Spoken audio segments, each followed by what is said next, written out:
In the rhythm of modern life, you may already be deeply familiar with the feeling of a mind that is never truly quiet. Thoughts layered upon thoughts, questions pushed aside before they are answered, and a quiet fatigue that accumulates even after the body has finally come to rest. Tonight, you do not need to resolve anything at all. You only need to be here. This video is not a lesson in astronomy, nor an explanation meant to be memorized. It is a slow journey, one in which we turn our gaze toward Alpha Centauri, the star system closest to the Sun, not to imagine reaching it, but to understand why some distances exist, only to remind us to pause. When looking up at the night sky, people often ask themselves, where am I going? How small am I? And does any of this effort truly matter?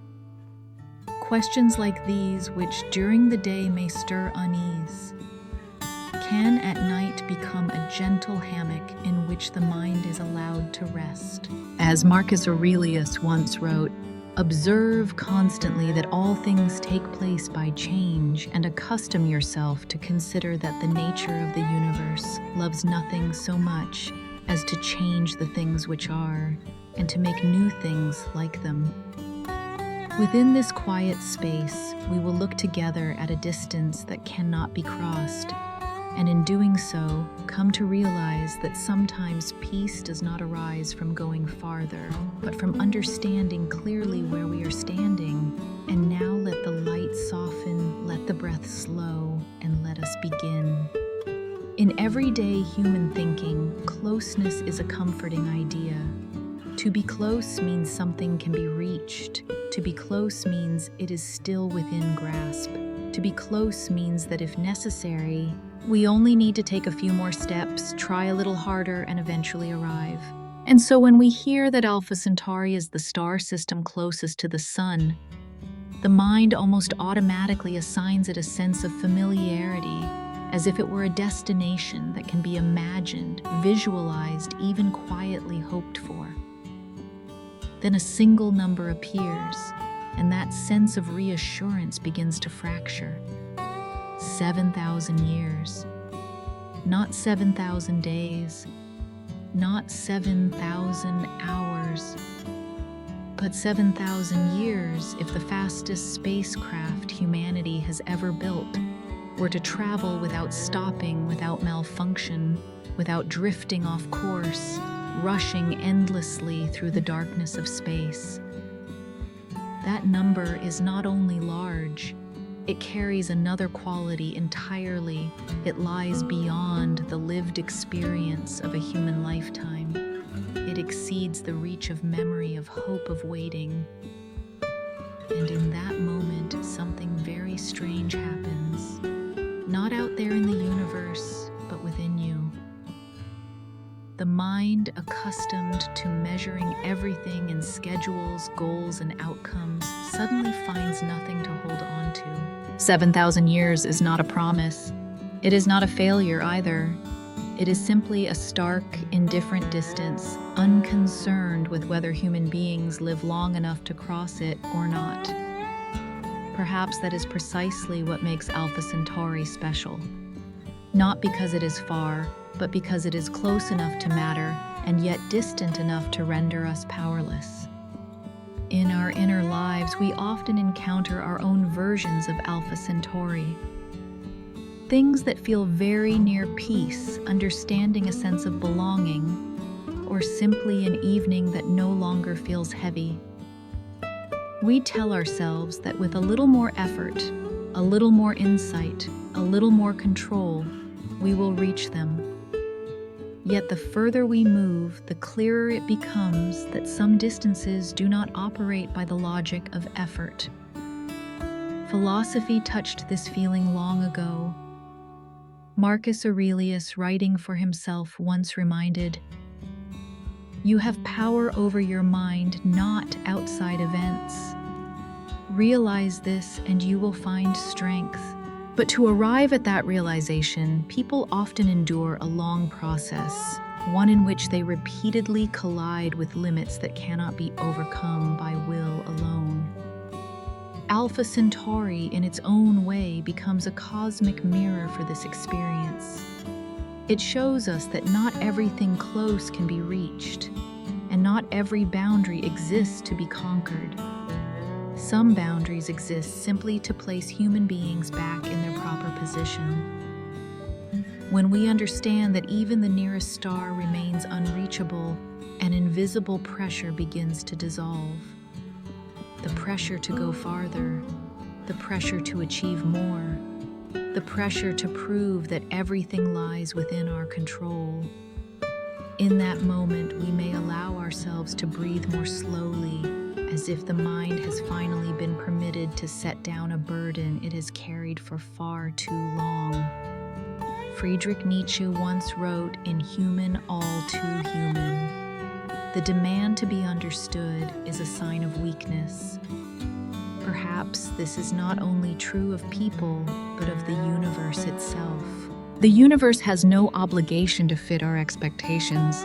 It does not need to be easily accessible, easily conquered, or easily explained.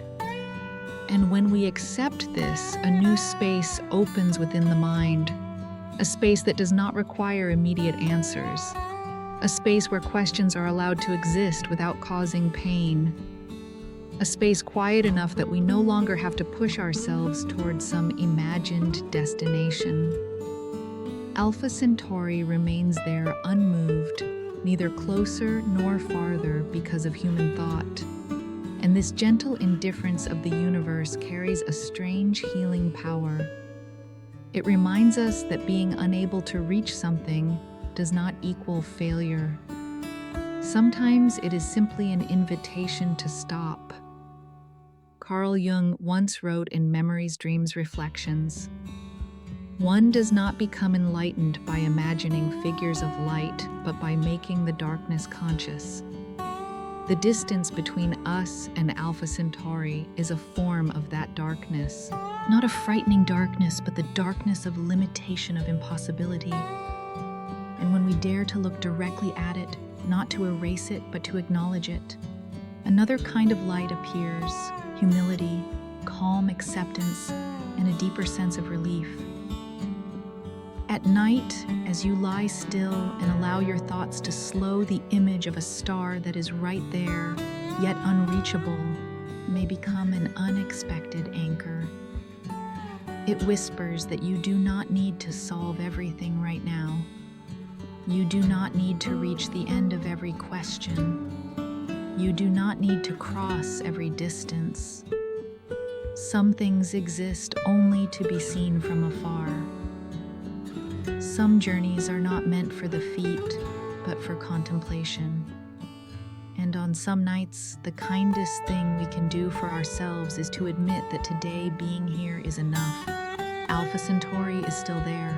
The distance remains unchanged, but your mind, if you allow it, may feel a little lighter. And in that lightness, sleep arrives not as an escape, but as a quiet return. As the thought of Alpha Centauri continues to hover in the mind like a point of light that feels close, yet cannot be touched, a subtle softening may be felt. Not sadness, not quite disappointment.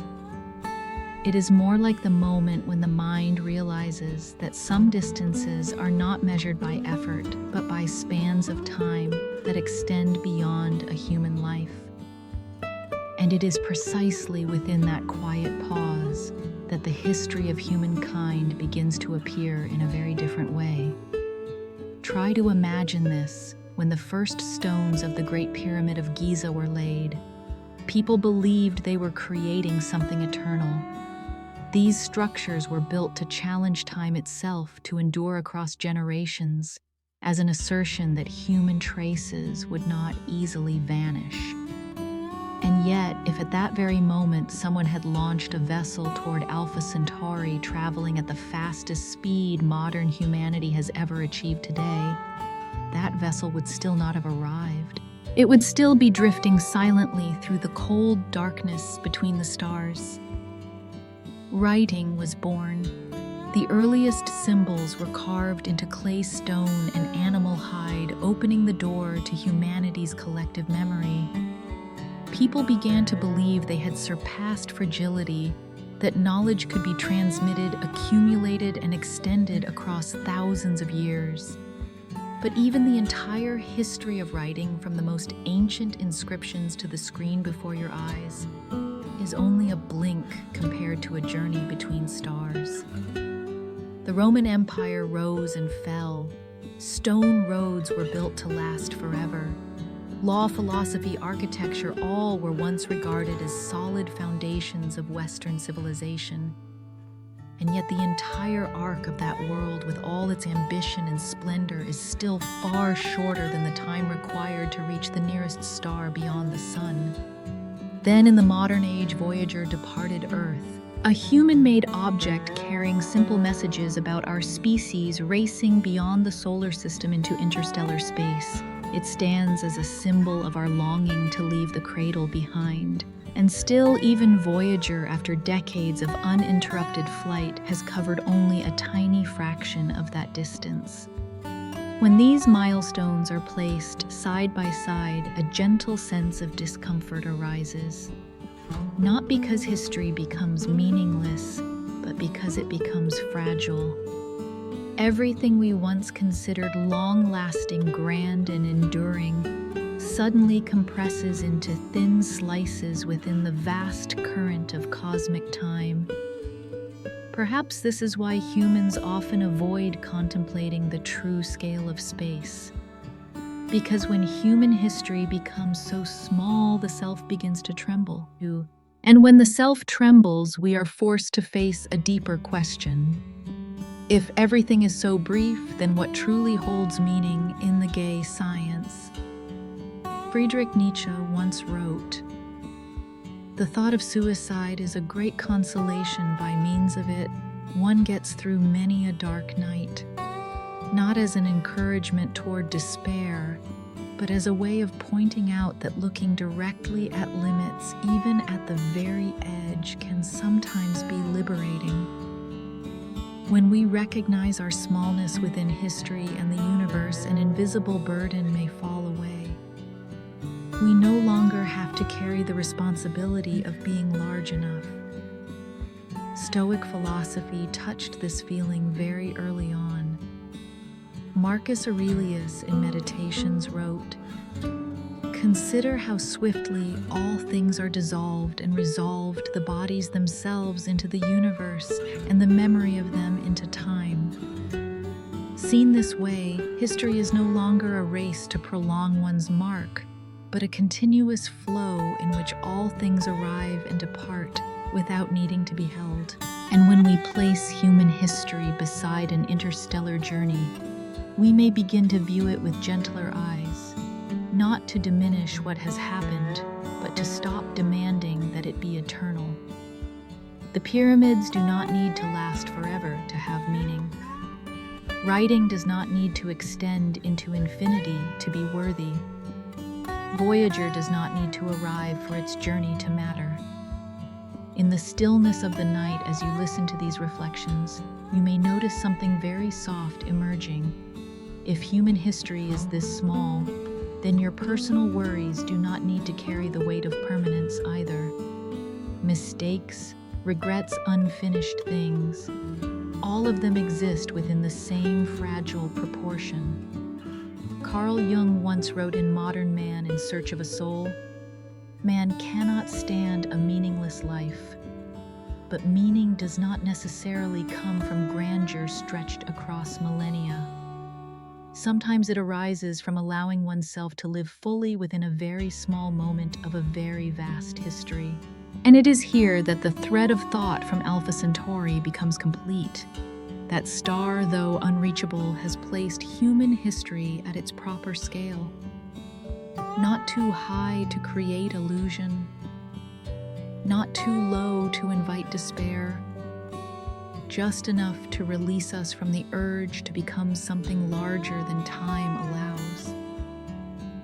As the night deepens and the breath slows, you may let images of civilizations, vessels, and pages of history drift by like distant points of light. They do not need to be held tightly in the mind. They only need to be seen and then allowed to pass. For in a universe where even the nearest journey surpasses human history, perhaps the gentlest thing we can do for ourselves is to accept that brevity and rest within it. History has done its work. The universe continues. And for now, you do not need to carry both. Simply allow the mind to settle like a very small speck of dust permitted to drift through the long night without needing to arrive anywhere at all. After the history of humankind has contracted into fragile slices within the mind, another thought begins to emerge, slower, heavier, and deeper. It is no longer a question of how much time has passed, but of the distance that still remains. And here a simple yet unsettling truth appears. Alpha Centauri is not a remote point on the galactic map. It does not sit at the edge of the universe, nor does it hide within dense clouds of stars. It is the nearest destination that can exist beyond the sun. There is no closer shortcut, no more reasonable alternative. If this place cannot be reached, then everything else can only be farther away. This truth is not loud. It does not shout like a warning. It simply stands there silent like a carefully measured door marked beyond reach. And in that silence, the human mind begins to respond in familiar ways. One part wants to argue back. One part wants to believe that technology will eventually solve it. Another part feels tired, as if it has just realized that some limits are not waiting to be overcome. In everyday life, we rarely face the idea of the shortest distance that is still impossible. We are used to believing that if something cannot be achieved, it must be because we have not tried hard enough, not been clever enough, not been persistent enough. But Alpha Centauri disrupts that inner structure. It says this is not a problem of effort. This is a problem of the universe's design. And this shift from not enough yet to cannot creates a peculiar feeling. At first, it may feel like a letdown, but if we pay close attention, behind it lies a quiet sense of relief. For when conquest is no longer possible, the mind is released from the obligation to conquer. Albert Camus once wrote in The Myth of Sisyphus, "The struggle itself is enough to fill a man's heart." One must imagine Sisyphus happy. Perhaps what Camus was pointing to was not the meaninglessness of effort, but the freedom that appears when we stop tying our worth to the final result. Alpha Centauri, in its silence, does something similar. It does not ask us to abandon aspiration. It merely suggests that aspiration does not need to end with arrival. When we understand that this is the shortest possible distance, a new map forms within the mind. No longer arrows pointing toward farther still, but a circle closing gently around present experience. We begin to notice that much of our inner life unfolds as a reaching toward a better version of ourselves, a clearer future, a more complete answer. Yet, like Alpha Centauri, these destinations sometimes exist not to be reached, but to shape the way we look. Friedrich Nietzsche once wrote in Thus Spoke Zarathustra, "One must still have chaos in oneself to be able to give birth to a dancing star." That dancing star does not have to exist out there in another star system. Sometimes it is simply the moment when we allow chaos to exist without rushing to suppress it. When we know that even the nearest distance is impossible, we may stop blaming ourselves for not having gone far enough. In the night, as sound softens and light fades, This thought can become a very gentle anchor. It keeps the mind from drifting toward its familiar anxieties. What am I missing? What must I still do? Instead, it invites another question, quieter and kinder. If I do not need to go farther, can I stay deeper? Carl Jung once wrote in The Undiscovered Self, "The decisive question for man is he related to something infinite or not? That relationship with the infinite does not have to be expressed through a physical journey across the stars. It can unfold very quietly in the moment when a person accepts their limits without feeling diminished. Alpha Centauri does not require us to arrive. It only asks that we see it as a marker where ambition meets reality." As this understanding slowly settles and something interesting happens. The initial sense of despair begins to transform. It does not disappear, but it softens. No longer never, but not necessary right now. And within that transformation, the mind finds a pause, a rare pause in a world that constantly urges forward motion. Perhaps this is why knowing that Alpha Centauri is the nearest destination is more healing than it first appears. It draws a clear boundary, and that boundary allows us to stop running. Not because we give up, but because we understand that some runs are not designed to end at a finish line. In personal life, this echoes deeply. There are relationships we try to understand completely. Questions about ourselves we want to resolve once and for all. Pains we hope will someday be entirely over. But like interstellar distances, some things reveal the closer we move that arrival is not built into their structure. And when we accept that another kind of peace appears, not the peace of having finished, but the peace of being allowed to be unfinished. In the night, as breathing slows and awareness loosens, the image of Alpha Centauri may fade into a small point of light. It is no longer a symbol of ambition, but a symbol of stopping at the right moment. A reminder that not every question needs an immediate answer. Not every distance needs to be crossed. And if even the nearest place remains unreachable, then perhaps the kindest thing we can do is return to what is already very close. The breath, the sensations of the body, and the fragile presence of ourselves in this moment. Alpha Centauri is still there. The distance remains intact. But the mind, if it allows, can stop tensing itself for the sake of going far. Now you may let that thought drift by like a slow wave. No need to hold it. No need to pursue it.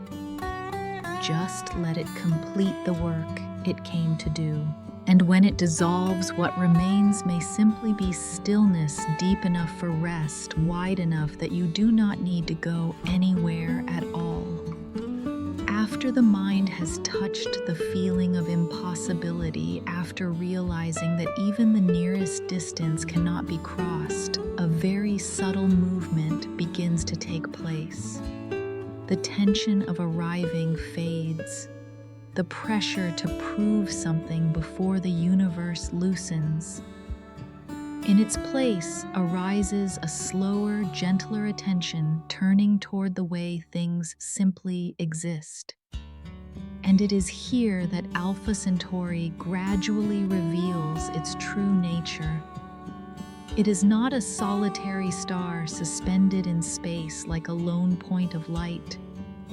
Alpha Centauri is a triple star system, 3 immense fires bound together not by intention, but by a quiet force of gravity. The 2 primary stars circle one another in a slow, steady orbit, like dancers who have learned each other's rhythm over billions of years.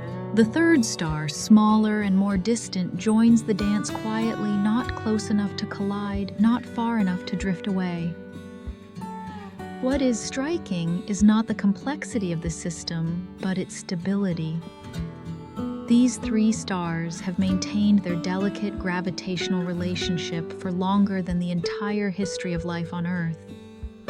When the first forms of life had not yet appeared in the primordial oceans, this dance had already begun.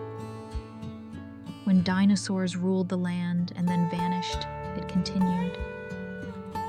When humans learned to make fire to build, to reflect, and to wonder about their place in the universe, those three stars were still circling one another, unhurried, undecided by urgency. Within that slowness lies a lesson that is difficult to perceive if we are accustomed to viewing the universe only through the lens of conquest and progress. For here, there is no goal to reach, no end point to arrive at. There is only continuation. We often imagine sustainability as something static, but the Alpha Centauri system shows something else. Endurance is movement in the right rhythm. The three stars are never still. They are always moving, always adjusting, always responding to one another's pull. And yet it is precisely this flexibility that allows them to endure far longer than any civilization ever has.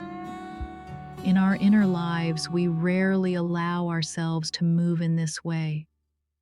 We tend to believe that stability requires fixing an identity, a goal, a clear definition of who we are. But like those three stars, the human mind may find peace not by standing still, but by orbiting around the right points of gravity at just the right distance. Heraclitus once wrote, "No man ever steps in the same river twice.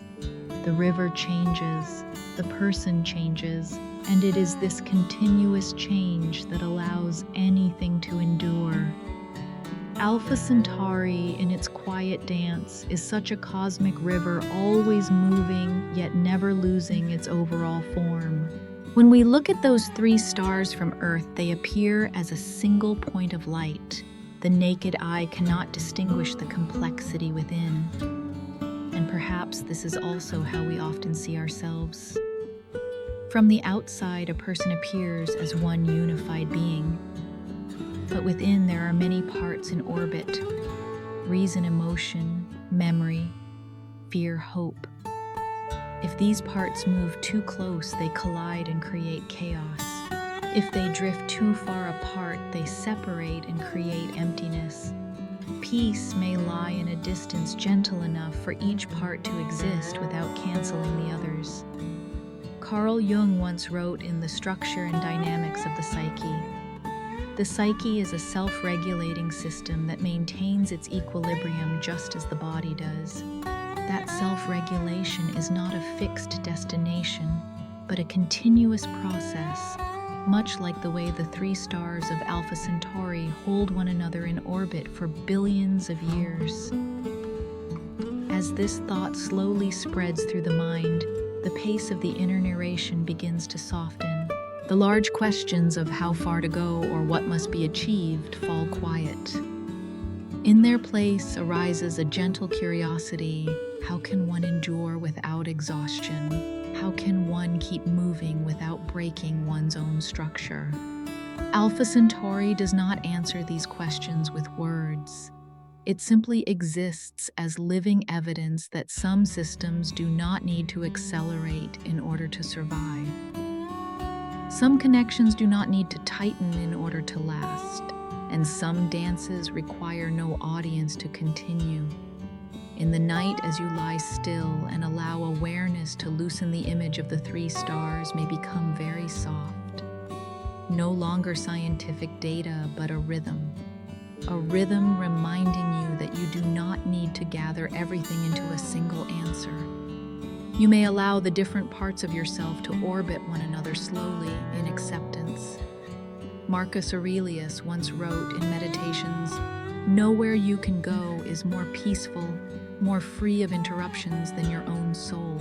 That peace does not come from eliminating movement, but from allowing movement to unfold in harmony. When Alpha Centauri is placed into the night's stream of thought, it is no longer a symbol of distance or impossibility. It becomes a symbol of long time, not the time of achievement, but the time of being. A span of time long enough to render haste unnecessary.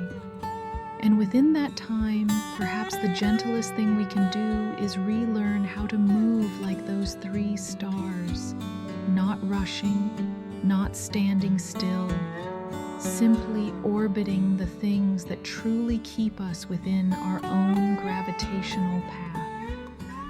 Alpha Centauri continues its dance without needing to prove anything, without needing witnesses. And you, in this moment, may allow yourself to do the same. Just being here, just a very gentle movement within. The rest can be left to the universe. When the dance of the three stars has settled within the mind as a rhythm of quiet endurance, attention naturally drifts toward the two brightest centers of that system. No longer a broad view of structure, but a softer curiosity. Instead, what it might feel like to live beneath a sky that holds more than one sun. Alpha Centauri A and Alpha Centauri B are not distant oddities. They resemble our own sun so closely that if placed side by side, their differences would reveal themselves only slowly, almost imperceptibly. Their masses are similar, their light comparable, their ages nearly the same. These two suns revolve around one another in a wide orbit, taking decades to complete a single cycle so slow that every movement carries a sense of patience. In such a system, there is no moment of complete darkness. When one star recedes, the other remains. When this light softens, another continues to spread. The sky, therefore, rarely falls into absolute night. It always retains a measure of brightness, neither blinding nor extinguished. If this image is allowed to rest quietly in the mind, it may evoke a subtle and unfamiliar feeling. Humans are accustomed to the clear rhythm of day and night, light for activity, darkness for rest. This division helps us organize life, yet it also quietly creates the illusion that everything must exist in sharp oppositions, clean and final. The two suns of Alpha Centauri tell a different story, a story of gentle continuity, no harsh boundary, no sudden transition, only one light gradually yielding to another. In our inner lives, we are often exhausted by abrupt shifts, from busyness to collapse, from hope to disappointment, from trust to doubt. The mind is rarely allowed to move through these states with softness, but when we imagine those two suns circling one another in their slow rhythm, we may begin to sense another way of being, one that does not require falling into complete darkness in order to rest. Friedrich Nietzsche once wrote in Thus Spoke Zarathustra, "All truly great thoughts are conceived while walking." The movement Nietzsche speaks of is not a frantic rush, but a pace slow enough that thought is not forced. The two suns of Alpha Centauri think in this way as well, by allowing time enough for change to unfold without rupture. If a planet were to exist within that system, its sky would never be truly black. Darkness, if it appeared at all, would always be edged with distant light. And within that faint glow, the fear of darkness could be softened. Perhaps this is why the image touches something so deep within the human psyche. For many of our anxieties do not arise from darkness itself, but from the feeling of being left alone inside it. Carl Jung once wrote in Psychology and Alchemy, "In all chaos there is a cosmos, in all disorder, a secret order." Those two suns embody such a secret order, not dramatic, not perfect, but stable enough to endure for billions of years. And if such an order can hold in the universe, perhaps the human mind can also learn to maintain a level of light that is just enough even while passing through its dimmer seasons. As this thought expands, the flow from the previous chapter becomes seamless. The three stars revolve not to create spectacle, but to preserve balance. And within the two brightest centers, another lesson emerges. Light does not need to be singular. Humans often search for a single sun in their lives. One ultimate goal, one absolute meaning. Alpha Centauri suggests another possibility, that there may be multiple sources of light, each arriving and receding in its own rhythm, as long as they do not cancel one another out. In the night, as you listen and allow the body to soften, the image of two suns may become a gentle anchor. It whispers that you do not need to extinguish every thought in order to rest. You only need to let them dim, making room for another kind of light, softer, more distant, yet still present. Marcus Aurelius wrote in Meditations, "The happiness of your life depends upon the quality of your thoughts. That quality lies not in intensity, but in rhythm. Thoughts that burn too brightly can exhaust us, but thoughts that glow just enough, moving steadily, can carry us into sleep with ease." And here the two suns of Alpha Centauri become a healing image, not because they promise paradise, but because they reveal a possibility living without extreme ruptures. Day does not need to end in complete darkness. Light does not need to vanish entirely for rest to arrive. As the stream of thought slows, you may imagine that sky where one light fades and another appears. No urgency, no competition, only a patient alternation sufficient for everything to continue. And perhaps in this moment, you too may allow yourself to exist in this way, not needing to blaze, not needing to disappear, simply holding a very small light within enough to keep you from losing your way when darkness passes through. The two suns continue their orbit, slow, steady, unceasing. And within that rhythm, if you listen long enough, sleep may arrive like a very long twilight, not an extinguishing, but a gentle transition where light steps back just a little so you may rest in safety. As the two familiar suns of Alpha Centauri gradually recede within the stream of thought, with their steady light, slow rhythm, and sense of safety, another point of light begins to appear. It is not brilliant, not prominent. It does not claim the sky.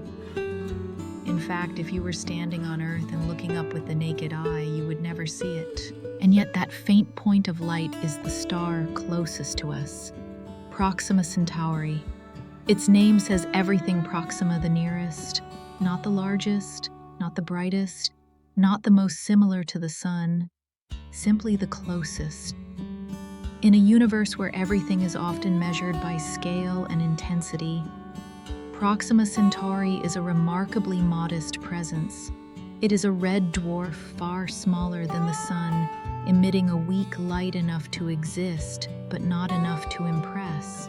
And perhaps for that reason, for a long time, it was almost forgotten within the human imagination. Then, as people began to measure cosmic distances with greater precision, something curious happened. That faint star turned out to be closer to us than all the other suns. Closer than Alpha Centauri A. Closer than Alpha Centauri B. Closer than any point of light beyond our own sun. This reversal from faint to significant carries a feeling that is deeply familiar in inner life. We too often live this way, We are drawn to what is brilliant, clear, and recognized. We believe that the bigger, brighter, and more visible something is, the more it must matter. Yet in the quietest moments, what is truly closest to us is often very small: a breath, a sensation in the chest, a silent thought not yet formed into words. Proxima Centauri does not share the same rhythm as the two suns. It is more violent, more erratic. As a red dwarf, it frequently erupts with powerful radiation bursts, stellar flares capable of sweeping across nearby planets. Its light is uneven. It offers no promise of stability. And it is precisely this instability that makes it feel profoundly real. In psychology, human beings are rarely stable in a perfect sense. Beneath the surface of familiar routines, there are always small fluctuations, emotions rising and falling, memories surfacing and sinking, anxieties appearing and disappearing. We often try to hide or control these movements, treating them as signs of weakness. But Proxima Centauri, in its unpredictability, seems to whisper something else. Closeness does not have to be comfortable. Carl Jung once wrote in The Undiscovered Self, "The acceptance of oneself is the essence of the whole moral problem and the epitome of a whole outlook on life." That acceptance is not reserved only for the bright, stable parts, but also for the dim, irregular, and uncertain ones, much like Proxima Centauri within its star system. When this small star is placed into the flow of thought, a smooth transition from the previous chapter can be felt. The two suns bring a sense of continuity of light. Proxima Centauri brings a sense of proximity to reality. Not perfect, not steady, but very close at hand. In modern life, people are often exhausted not by what is far away, but by what is too close. Repetitive thoughts, unnamed emotions, quiet pressures that are always within reach. They resemble Proxima Centauri, impossible to ignore, yet difficult to look at directly. And yet it is precisely this closeness that marks the beginning of every inner journey.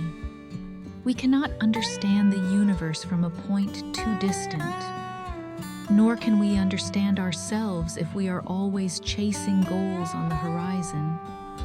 Understanding, if it arises at all, usually begins with attention to what is right here, right now.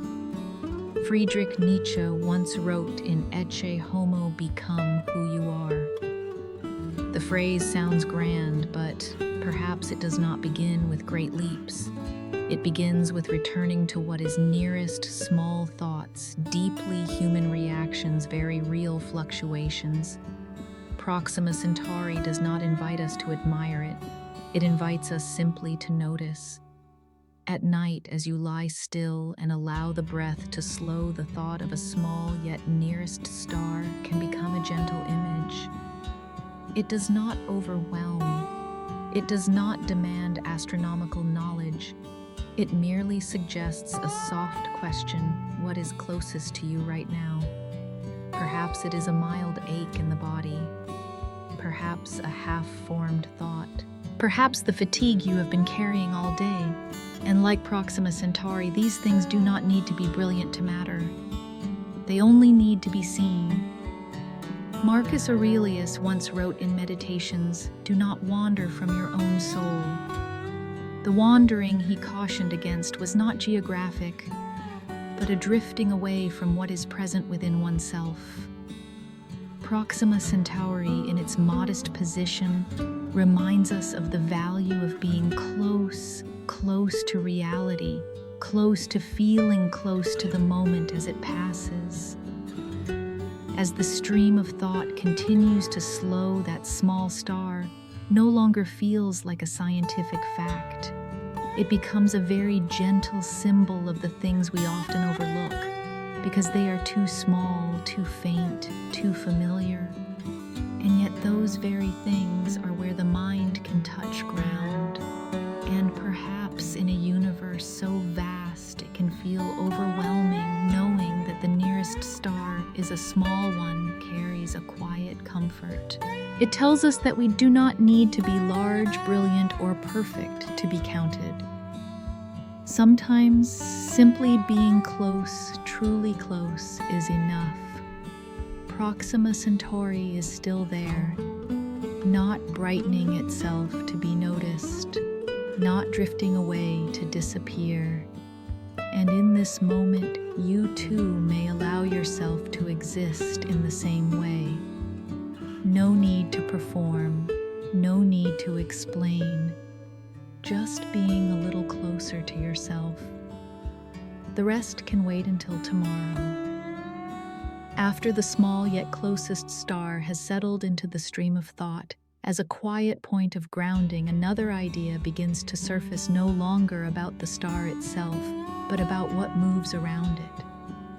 As if having grown accustomed to the presence of Proxima Centauri, the mind naturally wonders whether somewhere nearby, not too far away, something might be silently existing within that faint light. And here Proxima Centauri b enters the story. A planet.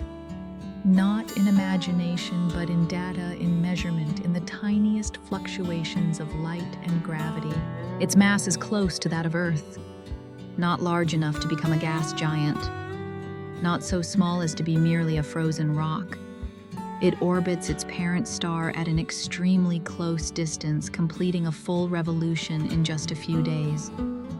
And most importantly, it lies within what scientists call the habitable zone, where temperatures may allow liquid water to exist. That alone is enough to set the human imagination trembling. Liquid water. That is the key phrase. Not because water itself is miraculous, but because it is tied to something very deep within the human subconscious. Where there is water, life has once appeared. Earth began that way. The earliest forms of life emerged quietly in the oceans, without purpose, without design. And so whenever we hear of a planet that might hold liquid water, we listen not only with reason, but with a very ancient layer of feeling. Yet Proxima Centauri b is not a second Earth in any comforting sense.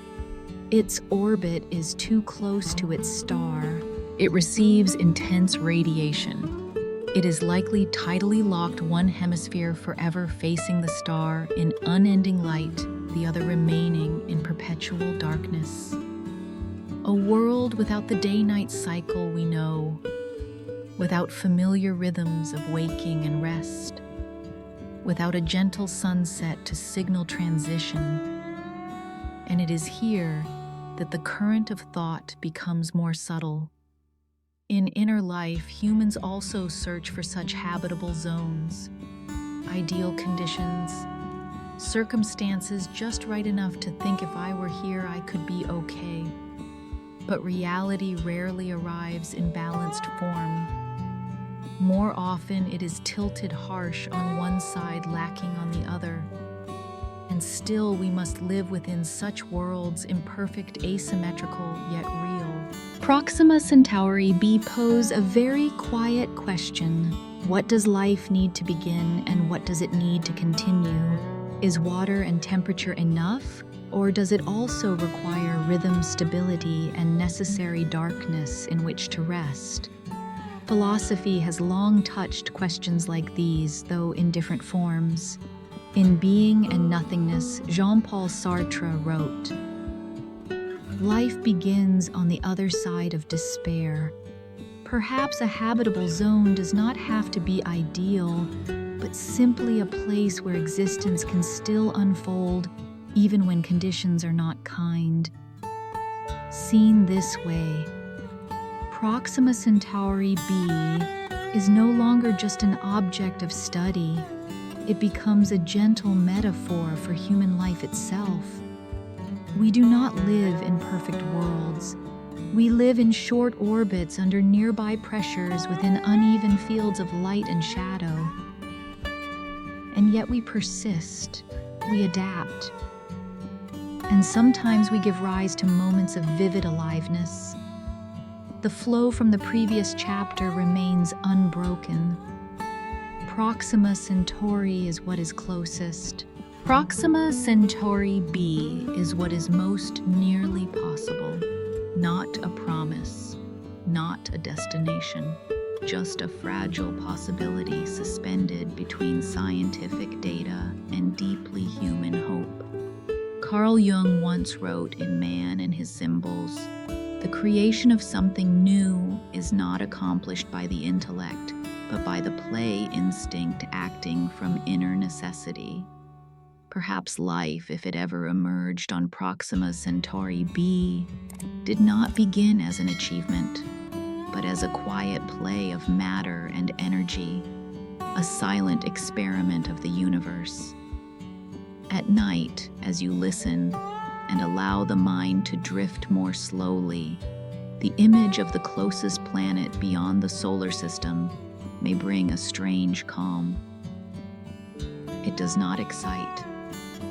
It does not disappoint.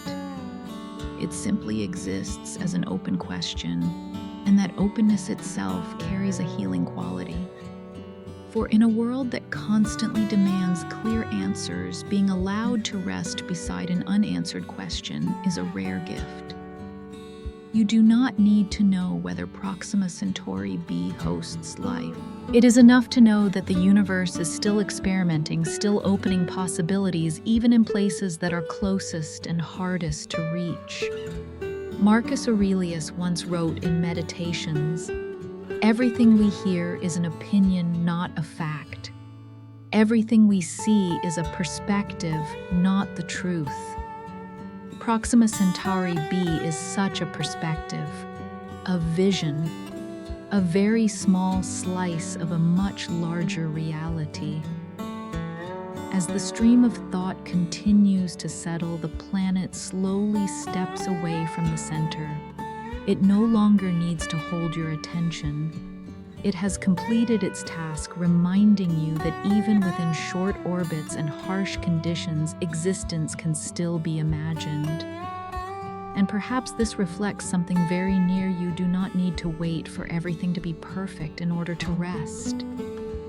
You do not need to live in an ideal zone to be allowed peace. Sometimes simply knowing that fragile possibilities still exist somewhere in this universe is enough for the mind to loosen its grip. Proxima Centauri b continues to circle its small star. A short orbit, harsh light, deep shadow.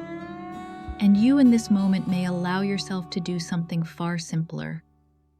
No need to go far. No need to find answers. Just stay with the breath. Stay with the feeling of the present moment. The rest, the universe will continue its experiments, and you may rest within that quiet.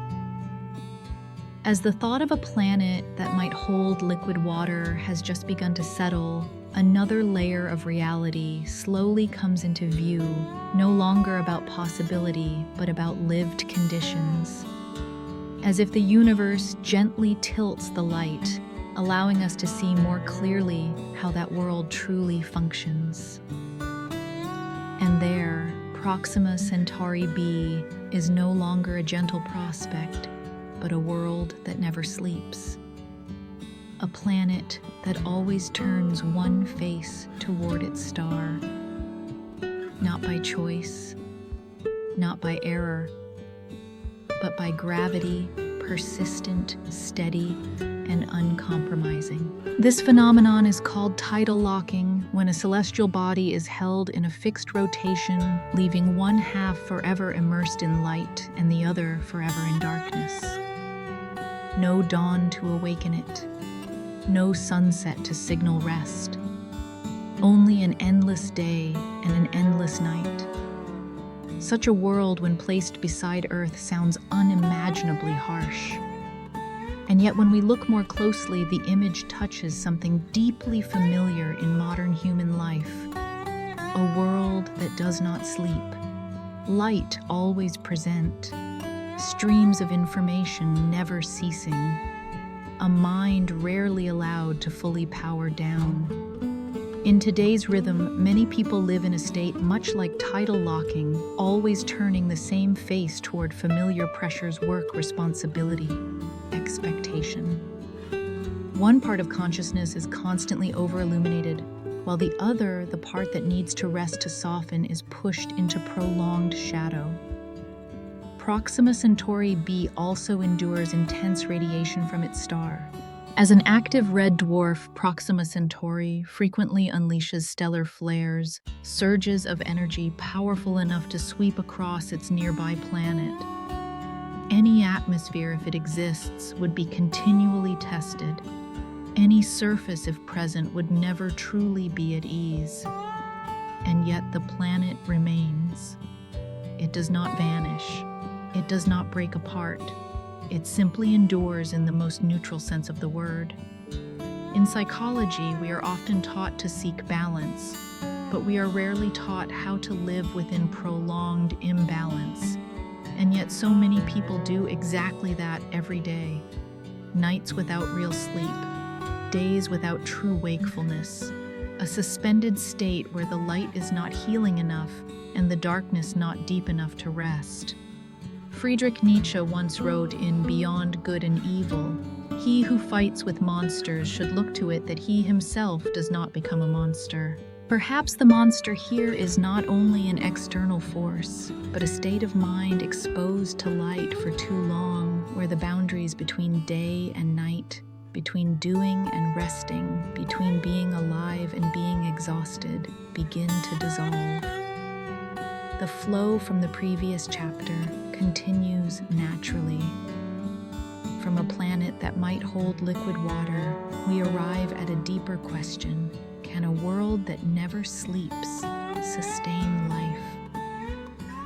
And if we listen long enough, that question begins to reflect something very close to us. Can human beings remain healthy in a life that has lost its natural rhythms of rest? Carl Jung once wrote in The Archetypes and the Collective Unconscious, "Nothing has a more powerful influence on children than the unlived life of the parents." The thought can be extended inward as well. Nothing shapes the mind more powerfully than a life that has not been allowed to rest. Fragmented sleep, postponed stillness, emotions deferred to later. On Proxima Centauri b, if life exists, it would need to adapt in very different ways. Perhaps by retreating deep beneath the surface where radiation cannot reach. Perhaps by inhabiting the fragile boundary between day and night where light and shadow meet neither too harsh nor too cold. A narrow band of existence sustained not by ideal conditions but by the avoidance of extremes. That image carries a quiet resonance. Because humans too often seek such twilight zones in their own lives. Brief moments before sleep, rare silences between responsibilities, small spaces where one can breathe without being observed. Marcus Aurelius once wrote in Meditations, "You should take no action unwillingly, selfishly, uncritically, or with conflicting motives." Yet in a world that never sleeps, living without inner conflict becomes harder than ever. We want to rest, yet fear falling behind. We want to switch off, yet worry about missing something. Proxima Centauri b has no such choice. It is locked into its orbit.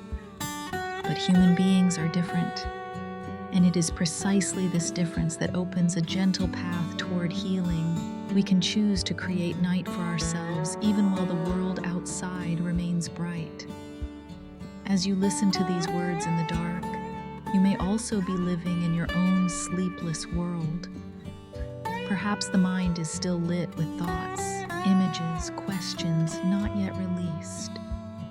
And what you need now is not to extinguish them entirely, but to let them step back a little, like starlight dimming at the edge of vision. The world of Proxima Centauri. B reminds us the absence of day and night does not mean the absence of rest. Rest can come from turning inward, from lowering intensity, from accepting that it is not always necessary to remain alert. Jean-Paul Sartre once wrote, "In being and nothingness, man is condemned to be free." That freedom sometimes lies not in doing more, thinking more, or understanding more, but in the right to stop, even for just a few breaths. As the stream of thought slows, the image of a planet that never sleeps may dissolve into a very gentle metaphor. It is no longer frightening. It simply reminds us that life, if it exists, always finds ways to adapt. And so does the human mind. In this moment, you do not need to be a planet enduring radiation. You can be the narrow boundary between light and dark, where there is not too much light, where there is not too much shadow, just enough quiet to let you breathe a little deeper, just enough slowness for awareness to settle. The world outside may still be awake, but within you, night can begin very gently. As the image of a sleepless world slowly dissolves into the darkness of night, a deeper and quieter question begins to surface.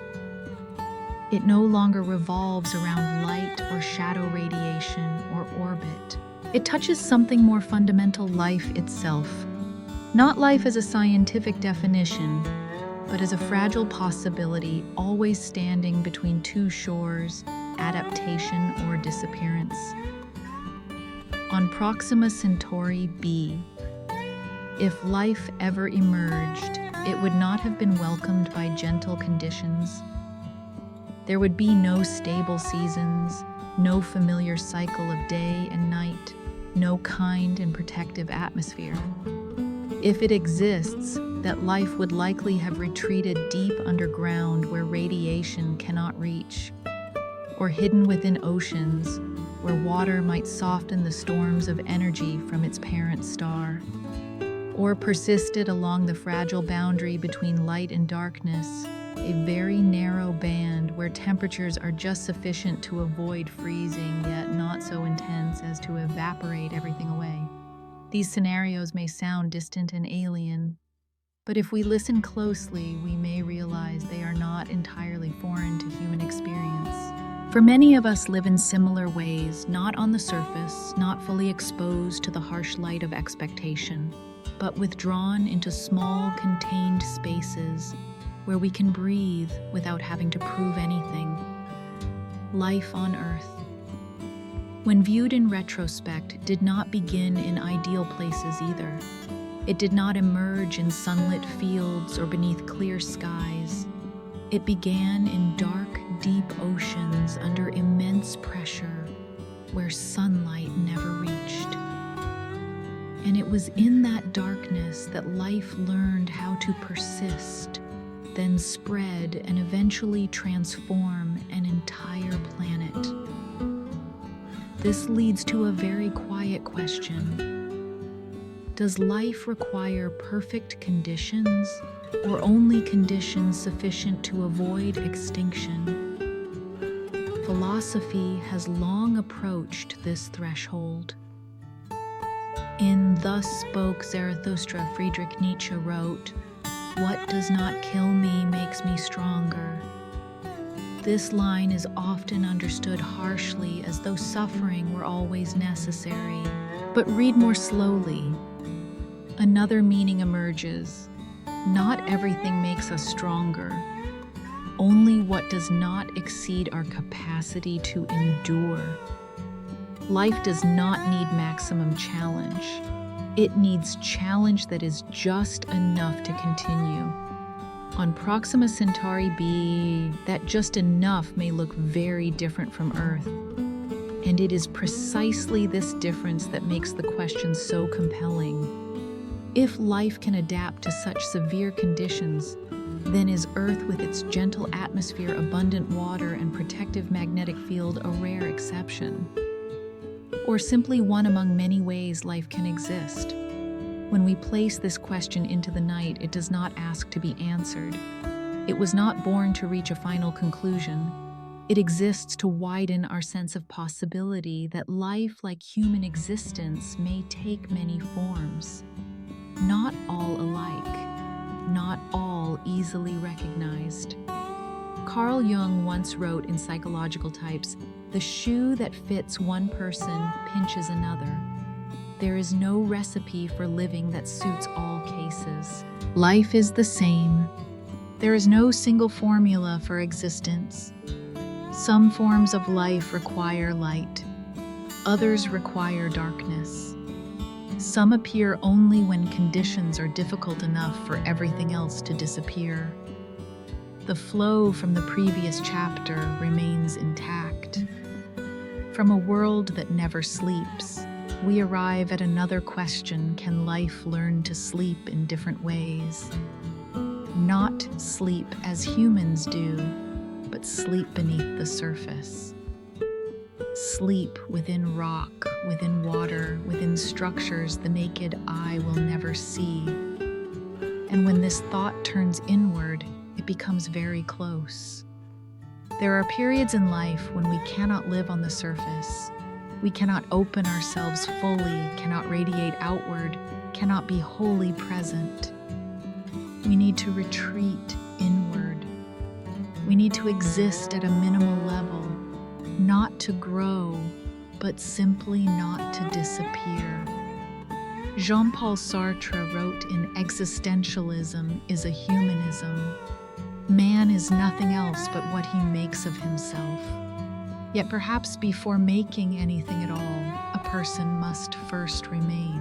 Remain with oneself. Remain through unfavorable conditions. Remain until a new possibility appears.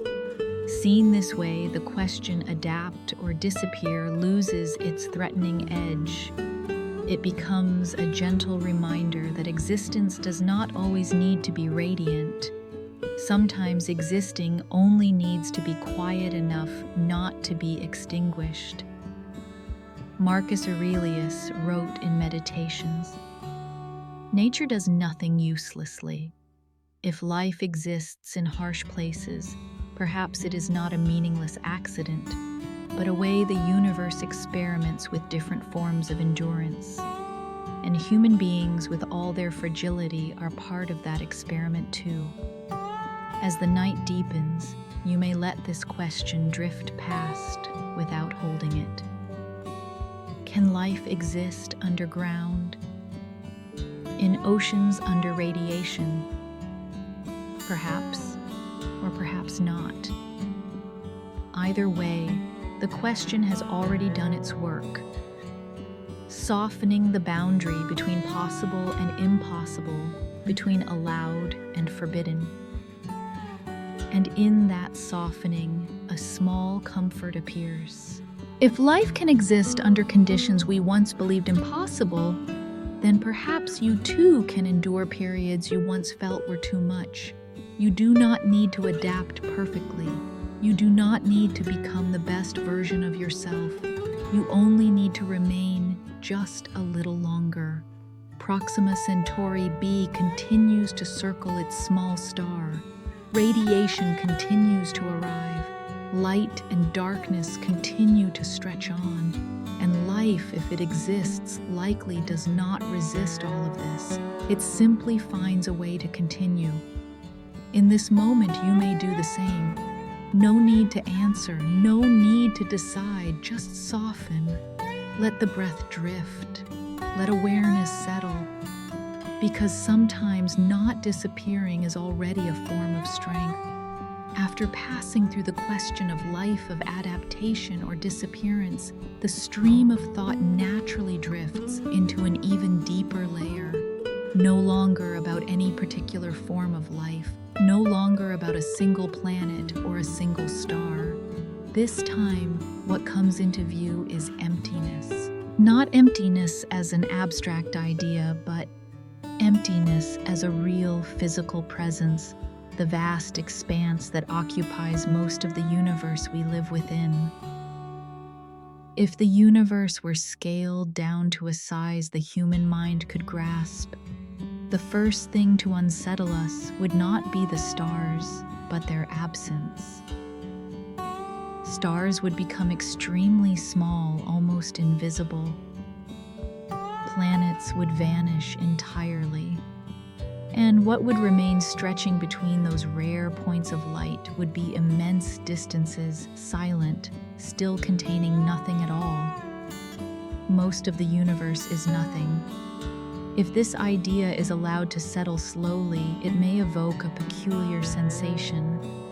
Not quite fear, not entirely awe, but a deep kind of emptiness, like the moment late at night when all noise has receded and you suddenly realize you are standing inside a space far larger than your everyday thoughts. Human beings tend to fill. We fill schedules.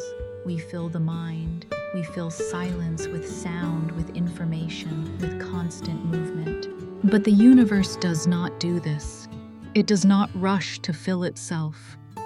It allows emptiness to exist, not as a flaw, but as a default state. In being and nothingness, Jean-Paul Sartre wrote, "Nothingness lies coiled in the heart of being." Nothingness does not stand outside existence. It rests within its core. The universe is shaped not only by matter, but by vast regions of non-matter spaces where almost no atoms pass for millions of years. When we look up at the night sky, we often think we are seeing many things.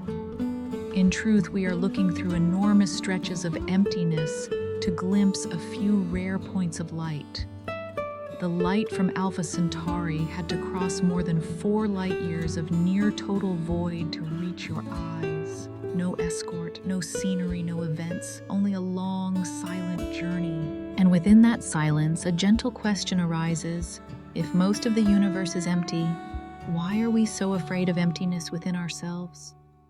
Perhaps because in human life, emptiness is often associated with lack. Emptiness means loss, loneliness, not enough. But the universe does not treat emptiness as a problem to be fixed. It exists steadily for immense spans of time, and precisely because of it, rare structures, stars, planets, life have room to form. Ludwig Wittgenstein wrote in Tractatus Logico-Philosophicus, "The limits of my language mean the limits of my world." Perhaps this is also true of emptiness. We fear it because we have not yet learned the language of being at ease within it. We have not learned how to do nothing and still feel safe. When we model the universe, we often enlarge stars millions of times so they can be seen on a page. Otherwise, the map would be almost entirely blank. This unintentionally creates the illusion that the universe is full. In reality, the opposite is true. Matter is rare. Empty space is what is abundant. The flow from the previous chapter continues naturally. From life hiding, surviving within fragile crevices, we step into a broader picture. Even without life, the universe is mostly empty. Life is not the rule.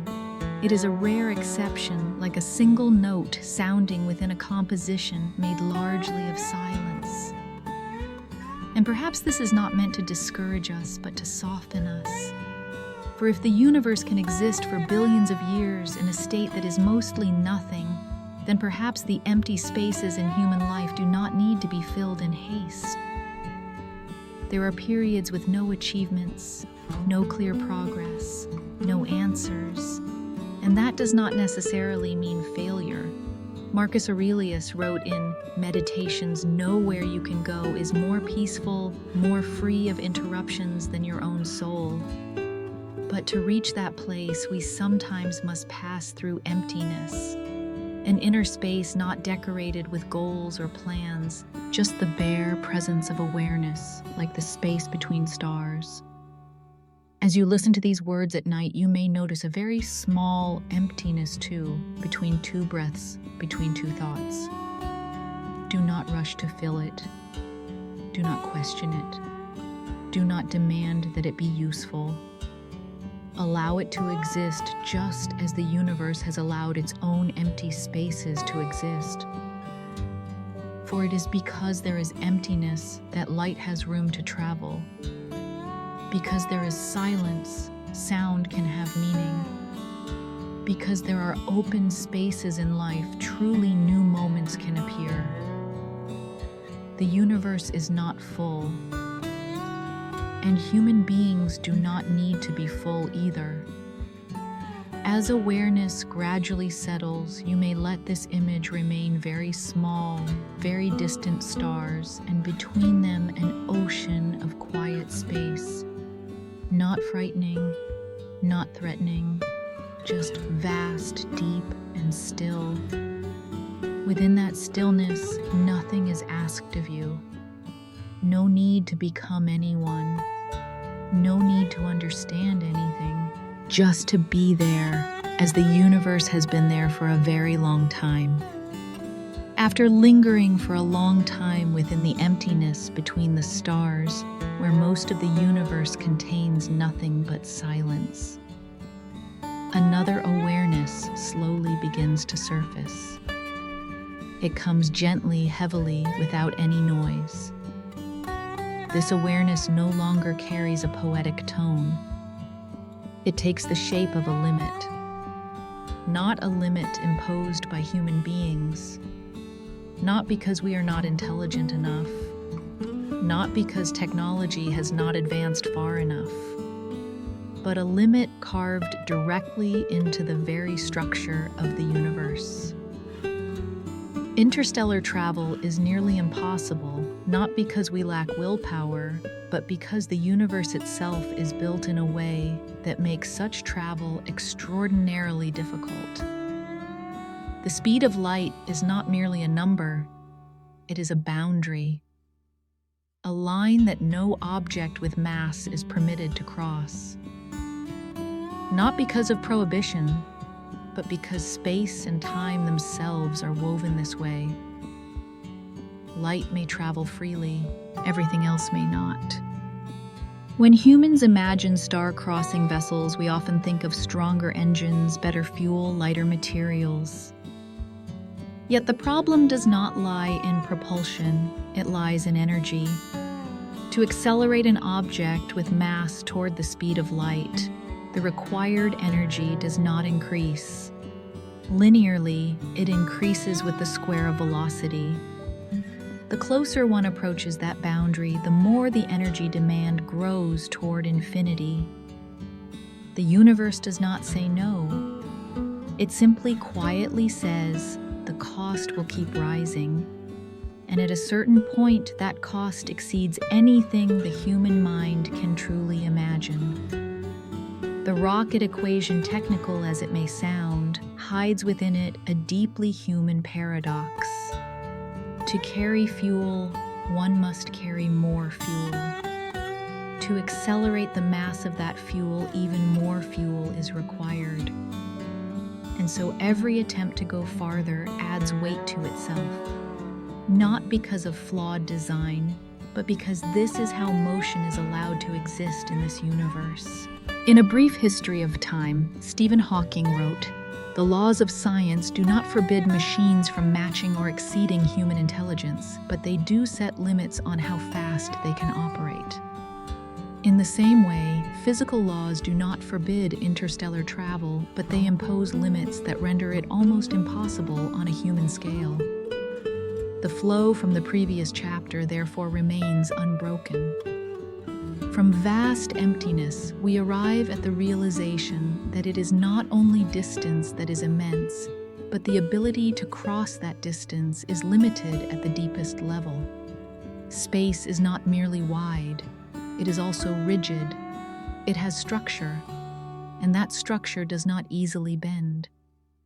this may feel disappointing, but if listened to slowly, that feeling softens into something else, acceptance. For humans have long been accustomed to believing that every problem is a technological one, that given enough time and resources, everything can be solved.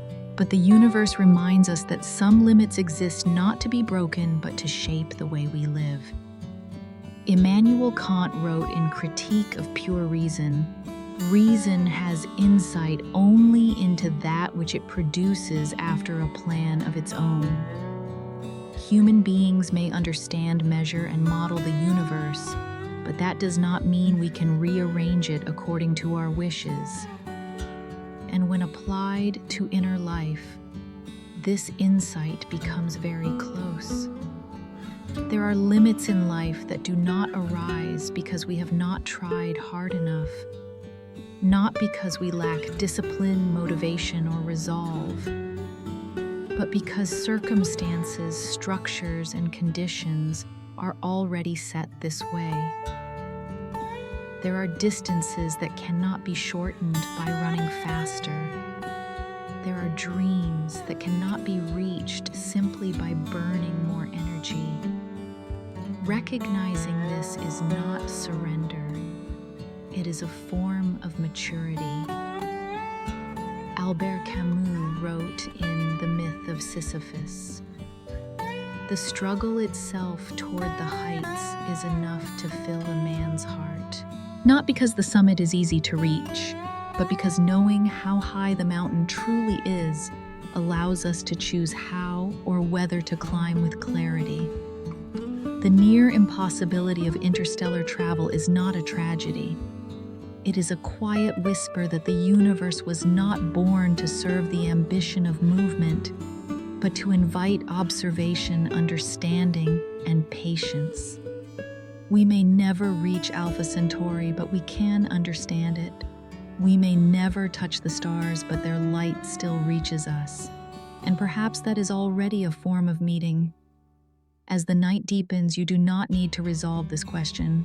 You do not need to conclude that humanity is trapped or defeated. You only need to notice a very gentle feeling, the relief that comes from no longer believing every limit is your own fault. The universe has structure, and so do you. There are things you cannot do, not because you are inadequate, but because this is not how this world operates. Recognizing that does not make you smaller. It places you correctly, just as Earth sits at the right distance for water, neither to evaporate nor to freeze.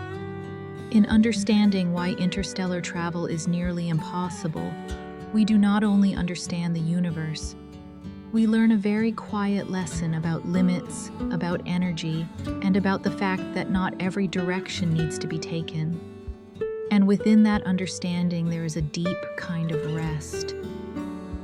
You may allow the imagined spacecraft to come to a stop. Let the equations dissolve into the background. Let the urge to move subside, until only you remain right where you are within a vast, silent universe that does not ask you to go anywhere at all. After touching the hard limits of the universe, the speed of light energy, the non-negotiable structure of space and time, the flow of thought does not end there. Human beings rarely stop completely at a boundary. When we can no longer move forward along the old path, we begin to dream. And it is precisely here, in the fragile overlap between science and imagination, that the final dreams emerge. Not as certain promises, not as plans with deadlines, but as ideas not yet dismissed and not yet proven possible. Laser sails, artificial intelligence, generation ships. These concepts are no longer pure fiction. They are written in the language of equations, simulations, and laboratories. And yet they still carry the breath of imagination, like a bridge suspended between two shores we are not sure we can cross. Laser sails are dreams made of light, a spacecraft that carries no fuel, that is not burdened by its own mass, but is pushed forward by invisible streams of photons. Light, weightless by nature, becomes a gentle yet persistent hand nudging a tiny object across interstellar emptiness. There is something strangely beautiful in this idea. It does not force, it does not burn, it simply shines. And yet even this soft dream must face reality. Immense energy demands near perfect precision and risks so great that a single grain of dust could undo everything. Artificial intelligence in another direction does not seek to take humans farther. It asks the opposite question: must humans be carried at all? If a journey lasts tens, hundreds, or thousands of years, then biology, with its finite lifespan and fragile needs, may no longer be the right vessel. Perhaps beings that do not need to breathe, do not need to sleep, do not fear loneliness are the ones capable of being patient with the universe. In The Human Condition, Hannah Arendt wrote, "Men are conditioned beings because everything they come in contact with turns immediately into a condition of their existence." If artificial intelligence were to become the traveler in our place, this would not be merely a technical solution. It would be a profound philosophical question. Does a journey still have meaning if human presence is absent? Generation ships are yet another dream, heavier, slower, and quieter in their sadness. A vessel not meant to deliver a single generation to its destination, but one that accepts from the beginning that those who depart will never arrive. They are born live, love, age, and die within an artificial structure drifting among the stars. The destination belongs only to those not yet born. This is no longer a problem of physics. It is an ethical question.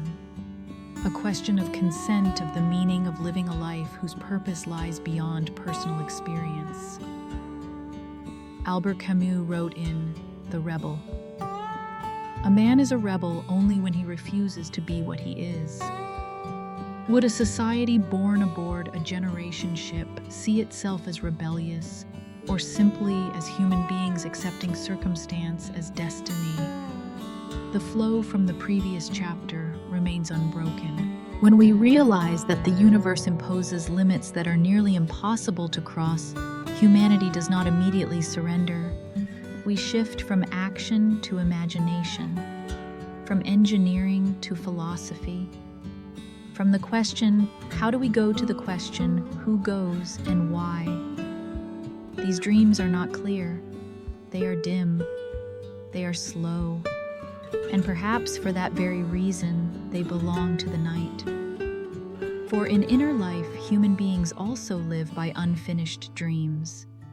Not detailed plans, not precise routes, but vague possibilities enough to continue, yet not enough to guarantee arrival.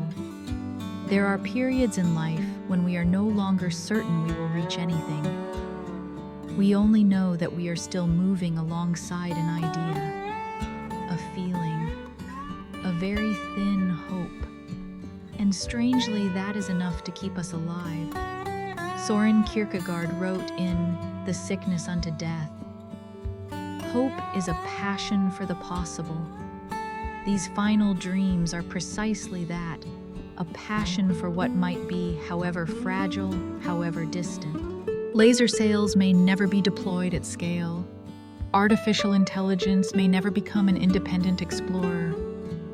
Generation ships may remain forever on paper, but their existence in human thought reveals something essential. We are not merely creatures who accept limits. We are creatures who enter into dialogue with limits. And sometimes that dialogue does not need an outcome. It only needs to happen.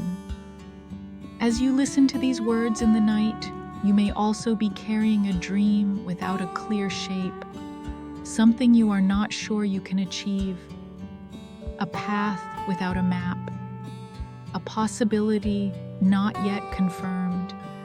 And that does not make you weaker. It makes you human. The universe may not allow us to easily leave our star system, but it does not forbid dreaming. It does not forbid imagining. It does not forbid asking about other ways of being. And within that uncertainty, there is a very gentle comfort. You do not need to know where you are going to deserve rest in this moment. These final dreams are not meant to be completed now. They only need to exist like very distant stars, enough to remind us that possibility has not closed entirely. You may let awareness soften. Let the imagined ships drift slowly. Let the laser light fade. No decisions needed. No proofs required. Just remain in the space between what is known and what is unknown, where sleep arrives naturally, and hope does not need to speak. After the final dreams have been gently set down, laser sails folded in silence, generation ships drifting slowly in imagination, the stream of thought arrives at a very different state. No longer an effort to cross limits, no longer plans or visions. What remains is a single posture of being to look. Human beings can look very far, so far that light needs billions of years to reach our eyes, so far that galaxies become faint smudges, yet remain unmistakably present in data and images. And yet, in a quiet irony, while we can see billions of galaxies, we cannot touch the nearest star. That distance is not merely a number. It is a distinctly human experience, knowing that something exists, yet being unable to reach it. A kind of presence without contact. A closeness without the possibility of meeting. When we stand beneath the night sky, the universe often feels there. Real, immediate. And yet, upon closer reflection, we realize that most of our relationship with the universe is one way. Light comes to us. Information comes to us. But we cannot travel back along that path. We look, but we do not touch. And within this asymmetry, a deep layer of philosophy opens. In human life, too, there are countless things we can only see from afar. Lives not lived, people not met again, versions of ourselves that exist only in imagination. They are present enough to move us, yet distant enough to remain unchanged. Plato once wrote of the shadows on the wall of the cave, images that are seen but are not the true forms themselves. And if they were able to converse with each other, would they not suppose that they were naming what was actually before them? Human beings are accustomed to building meaning from what they can see, even when they cannot touch the reality behind it. Modern science, in its own way, places us in a similar position. We know an immense amount about the universe. We measure the ages of galaxies with precision. We analyze the chemical makeup of stars hundreds of millions of light years away. Yet all of this knowledge arrives via light that left its source long ago. When we look at a distant galaxy, we do not see it as it is. We see it as it once was, an ancient memory drifting through space. The universe thus becomes a library of the past, a place we read, not a place we enter. And this is not as sad as it might sound. For if we could touch everything, perhaps we would forget how to listen. If we could reach everywhere, perhaps we would lose the patience to observe. Being limited to seeing compels us to develop other capacities: imagination, interpretation, and acceptance. Immanuel Kant once wrote that two things fill the mind with ever-renewing awe: the starry heavens above and the moral law within. The stars do not need to be touched to inspire reverence. They need only to exist, distant, quiet, to evoke a sense of order and limit. The flow from the previous chapter continues naturally. After dreaming, imagining, and attempting to cross boundaries, we arrive at a quieter state, accepting the role of observer. Not from weakness, but because this is the position that fits the structure of this universe. And when applied to inner life, a subtle relief appears. You do not need to touch every answer. You do not need to realize every possibility. You do not need to live every version of yourself. Some things only need to be seen, not possessed. Some dreams only need to be acknowledged, not fulfilled. Some distances exist not to be erased, but to create depth. Simone Weil once wrote that attention is the rarest and purest form of generosity. To look when done with full attention is already a complete act. It does not demand ownership. It does not require change. It asks only for presence. When human beings look at Alpha Centauri, they cannot go there, but they know it is there. And in that knowing, a delicate connection forms. Not a connection of control, but of awareness. Tonight, as you listen to these words, you may also be looking at your own distant stars. Things you never reached, places you never went, people you no longer meet. Let them remain at that distance.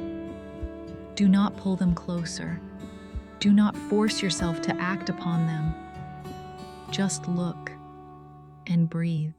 For there is a kind of peace that appears only when we stop trying to turn everything into something we own. When we accept that some forms of beauty can exist only at a distance, and that the distance itself keeps them from wearing away. Albert Camus once wrote that the struggle toward the heights is enough to fill a human heart. But sometimes it is not struggle, but contemplation that fills the heart in a different way, softer, slower, and more enduring.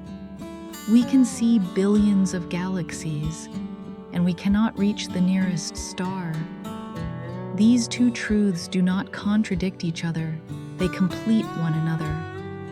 For the universe does not require us to touch it to give it meaning, and we do not need to go everywhere to deserve rest. As the flow of thought slows, you may let the image dissolve a sky filled with distant points of light, and between you and them a wide, quiet distance that asks nothing of you. Within that distance there is no pressure, no task, no lack. Only you, looking, breathing, and resting exactly where you belong in the night. After passing through the ability to see without being able to touch, after remaining long enough in the posture of the observer, another image slowly emerges, no longer a star, no longer distance, but a boundary. Alpha Centauri is no longer merely the nearest star system. It becomes a quiet marker, a place where many edges of human experience meet.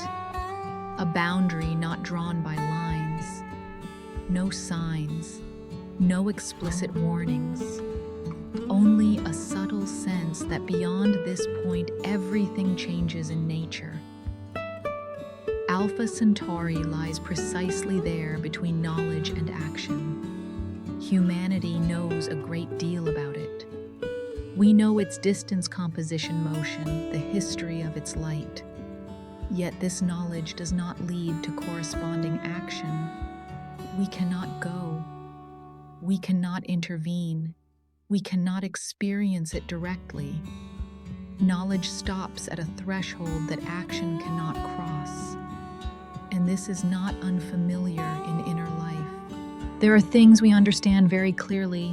We understand why we are tired. We understand the roots of our sadness. We recognize the patterns repeating in our choices. Yet understanding does not equal change. Understanding does not automatically become action. Between the two exists a quiet interval, sometimes a long one, where a person can only remain with what they know without being able to do anything else. Philosophy recognized this boundary long ago. In Nicomachean Ethics, Aristotle wrote that knowing the good does not guarantee doing the good. Wisdom does not lie in knowledge alone, but in the ability to live with that knowledge in a way suited to circumstance. In this sense, Alpha Centauri reminds us that some forms of understanding are born not to propel action, but to shape attitude. Another boundary appears between observation and experience. We can observe Alpha Centauri through telescopes. We can analyze its light, but we cannot stand beneath its sky. We cannot feel its temperature, gravity, or the rhythm of time there. Experience is sealed off, while observation remains open. In human life, many things exist in this way. We can see another person's happiness, but cannot live it for them. We can understand someone's pain, but cannot feel it in our own flesh. We observe much through stories, images, data, yet experience is always personal, always non-transferable. Simone Weil once wrote in Gravity and Grace, "We do not obtain the most precious gifts by going in search of them, but by waiting for them." Some experiences come not from crossing boundaries, but from accepting that those boundaries exist and remaining long enough for what is appropriate to arrive on its own. And then the deepest boundary appears between desire and limit. Alpha Centauri has become a symbol of reaching outward. It is close enough to awaken longing, far enough to refuse fulfillment. It is not as distant as galaxies where letting go comes easily. It sits nearby like a continual whisper, if only we could go a little farther. And precisely because of this, it is where limits become clearest. Not limits born of insufficient effort, not limits caused by lack of intelligence, but limits embedded in the structure of this world. Albert Camus wrote in The Myth of Sisyphus, "The absurd is born of this confrontation between the human need and the unreasonable silence of the world." Alpha Centauri is that silence, not hostile, not mocking, simply unwilling to yield to desire. The flow from the previous chapter continues naturally. After accepting that we can only look, not touch, we stop before the boundary, not to cross it, but to understand our position. And if listened to slowly enough, this does not bring despair. It brings a very deep kind of peace. For not every desire needs to be fulfilled to have value. Some desires exist to widen perspective, not to be completed. They are like guiding stars, not destinations, but indicators of direction. Immanuel Kant wrote in Critique of Pure Reason, "I had to deny knowledge in order to make room for faith." Sometimes recognizing the limits of action opens another space, a space of attitude, of inner choice, of how we live with what cannot be changed. Alpha Centauri as a boundary does not tell us to abandon dreams. It simply reminds us that dreams do not necessarily require physical movement. Some journeys do not unfold in space, but in awareness, not through engines, but through subtle shifts in how we see. When applied to life, a gentle comfort appears. You do not need to turn every insight into action. You do not need to transform every observation into experience. You do not need to convert every desire into achievement. Some things only need to be held at the boundary. That boundary is not failure. It is where rhythm slows, where ambition no longer presses, where awareness can breathe a little deeper, freed from the need to prove anything. Tonight, as you listen to these words, you may be standing before a boundary of your own. A place where you have understood much, reflected deeply, but have not or cannot act. And that does not make you lesser. It simply means you are in a phase where staying matters more than moving on. Alpha Centauri remains there. near, far, clear, untouchable. And so do you, exactly where you need to be, between knowing and doing, between observing and experiencing, between desire and limit. Within that, in between, there is no pressure to decide immediately, no demand to cross over, only a stillness just sufficient to let your shoulders soften, to let your breath deepen, and to allow sleep to arrive naturally. A boundary is not where a journey ends. It is where a journey changes form. And within that transformation, peace can begin. After standing for a long time before the boundary where understanding comes to rest, where action can go no further, the stream of thought does not close with an answer. It softens, like a final breeze at night carrying no new information, only the quiet feeling that everything is already enough. Alpha Centauri is still there, no closer, no farther, offering no new promises. And within that unchanging presence, a very quiet meaning begins to appear. Perhaps we will never set foot on Alpha Centauri, not in our lifetime. Maybe not even in the lives of many generations to come. But that does not make this journey meaningless. For there are destinations that exist not to be reached, but to orient us. Human beings have lived this way from the very beginning.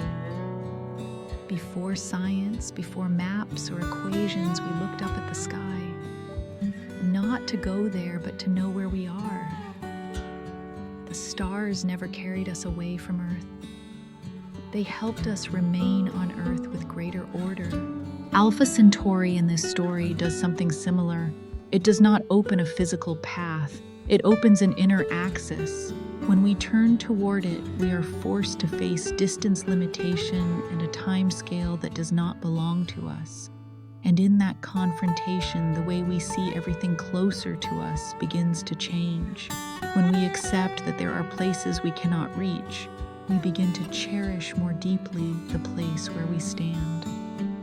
When we understand that the universe is not built to fulfill every desire, we learn to listen more carefully to discern which desires truly need to be nurtured and which only need to be acknowledged, then gently set down. In Meditations, Marcus Aurelius wrote, "If you are distressed by anything external, the pain is not due to the thing itself, but to your estimate of it. And this you have the power to revoke at any moment." Perhaps the inability to reach Alpha Centauri only hurts when we see it as a failure. When perspective shifts, it becomes a gentle reminder not all value lies in completion. The flow from the previous chapter remains unbroken. After recognizing Alpha Centauri as a boundary, we do not try to break through it. We stand still before it long enough to understand that some things need only exist as inner reference points, places to orient toward, places to reflect against. Human beings do not live solely by what they achieve. We live by what we revere. The things we never touch often quietly shape how we touch everything else.